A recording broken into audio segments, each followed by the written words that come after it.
It's everywhere I look, from Las Vegas to right here, under your dresser, right by your ear. It's creeping in sweetly, it's definitely here. There's nothing more deadly than a slow-growing fear. Frick, man. I woke up late, pressed snooze on my alarm one too many times, and woke up like 2.5 hours late. But I'm gonna go run like a 5K, like 4 miles or something. I'm gonna run on the beach. I'm gonna go all the way up probably to the pier and back. But it's been a while since I've ran, so I'm gonna go get a run in. I'll probably film on my phone and use that for the vid, because I'm not taking this big lunk of fucking metal out. Taking this fat ass camera on my run, I'd throw my shoulder out of place. Pear and a banana down. I'm probably gonna eat like 2 more rice cakes for some extra carbs. Yo, golly, I had a bum day today. I got horrendous anxiety for whatever reason.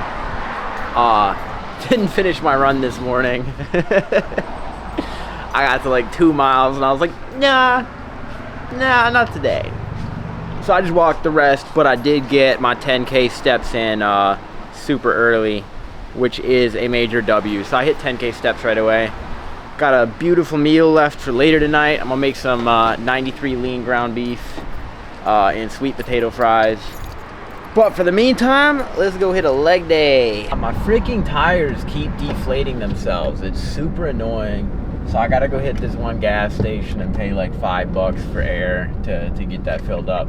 It is the same gas station that always has the good energy drinks. My hair's not looking chopped today, which is nice because I like having styled up hair. But I also don't like showering in the morning if I don't have to. Like if I showered the night before, I like to get up and go run, go to the gym right away. Oh, bump! Ooh. But yeah, I've been skipping legs a lot, and I'm not gonna lie, I don't feel bad about it at all. Fuck leg day. Like, being so serious, I don't want massive quads that don't fit in my jeans. I don't want to look goofy when I'm walking around. And it is kind of cold because I just don't want to deal with the pain of leg day. Leg day sucks, but I do have somewhat of a valid excuse. I have really long femurs, so squatting is a little odd for me. And squatting heavy, granted it was squatting heavy with bad form, definitely has taken a toll on my back. Like, I have some lower back issues that I continually have to rehab, and every time I squat they flare up again, and I'm just not about to deal with that. It is not worth it for me. I'm not doing it. So we got other exercises for leg day. Okay, I want to yap about getting uncomfortable. You always hear like the gurus and like the motivational people talk about you gotta get out of your comfort zone, this, that, and the third. And it's true, but there's a caveat, right? Getting out of your comfort zone doesn't guarantee you astronomical levels of success, but it will get you closer to where you're going. And for me to come down here to South Florida, I basically gave up everything to move here and to be able to live this life. And it sucked for a long time. I was essentially homeless, bro. I was staying in a 1-bedroom apartment that was shared with 5 people half the time. Right, it was terrible. It sucked. After all that BS ended, I still have a bit of like the debt and stuff, like, you know, credit cards still gonna get paid off and stuff now that I'm settled here. But if I didn't do that, if I didn't get uncomfortable, if I didn't give up everything and take this crazy jump to get down here, I would still be stuck in Wisconsin. I'd be 45 degrees in snow right now. All the trees are brown, everything's dead, nothing looks alive. The price to pay for that was just being uncomfortable for a while, for a good 4 months before I had my own place down here. And no, I don't have a penthouse, I'm not a millionaire, I don't have a Lamborghini. But that's not the point. The point is I get to wake up and go to the beach. Anytime I want, I can just go to the beach. And I would never have access to that type of lifestyle if I wasn't willing to be uncomfortable for a period of time.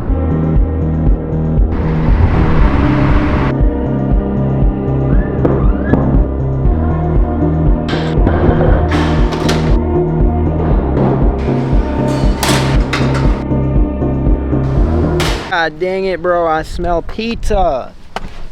I smell pizza, bro. Oh my goodness. I don't know why they put a pizza shop right next to the gym. But like, come on, bro. I'm on a cut. The first thing I smell, Domino's, man. It's right there. It's looking at me. and I gotta go home and eat ground beef. I like the food I cook, but tough, bro. Good leg day. First leg day in a while, honestly. Not sorry about that. Fuck leg day. I hate leg day, bro. Whoa. I'm gonna pretend I didn't just put it in drive instead of reverse. Don't snitch on me. I started out with some stiff leg deadlifts. Stiff leg-ish. I don't know if they're technically real stiff leg deadlifts. A little bit of knee flexion, but I like to do that. I mentioned I had some back issues. I think a lot of that really just comes down to me having like a weak posterior chain. The muscles that run along the back side of my body, hamstrings, I think the QL muscle and the lower back and stuff. Like I can feel like my pelvis doesn't feel like it sits right sometimes. Like if I don't do my mobility work and like activate the muscles, you can feel like the bone pushing up from my back, which isn't good. Whoa, just ripped through this light. So I've been working on fixing that, and that's why I like to start for legs in the heavy compound. I do like to just do stiff leg deadlifts. I don't like heavy deadlifts. Again, I think those are high risk, low reward if you're not a competitive lifter. But stiff leg deadlifts, hamstring and glute bias, more glute bias for deadlifts. Stuttering, man. That's how you know I ran out of carb. Pretty standard accessory work, hamstring curl, seated instead of lying. That way the hamstrings are in more of a lengthened position because your body's upright. Basically, if you do the laying hamstring curl, you're essentially, your pelvis is tucked so that your hamstrings aren't as much of a full stretch at the peak, at the lengthened position. Whatever. Some science-based lifter can come in here and yap about it. I don't want to. And then yeah, some quad extensions, some leg extensions, man. Good old classic bread and butter. Did some mobility work. Ran into my guy Danny. Danny's super cool. If you guys want a cool running creator to follow, Danny's great. I'm trying to think of his username. I'll see if I can like put it on in if I put like a caption or whatever with his name. But his TikTok popping. I filmed a couple of his videos for him. I filmed with him. Super cool dude. Great guy. I used to work with him at Earl's in downtown Fort Lauderdale here. Terrible place to work, by the way. Don't ever work at Earl's. Places ran like shit. Never been through so much stress, so many cortisol spikes in my life as I was at that job. But that's where I met Danny. Danny's a great dude. And then I saw him at the gym today for the first time. I met two other super cool dudes. Gosh, let me get the names right. Brian was the one that looked younger, and then I think Tyrese and Brian. But super cool guys. They saw me filming. They stopped and talked to me, which is cool. It's always fun, you know, meeting new people. And a lot of people get uncomfortable with like filming in public. Like, people are gonna judge you. If you just do it anyways, you build that little callus where like you're like, some people might be judging me, but I don't really care. You'll see that when you're filming in public, bro, like nobody cares. First of all, nobody really cares. The only people that care or have an issue with it are miserable. But the majority of the time, people will come chat with you like, oh, you got a camera? Like, what do you do? What do you film? What kind of content do you make? What kind of camera is that?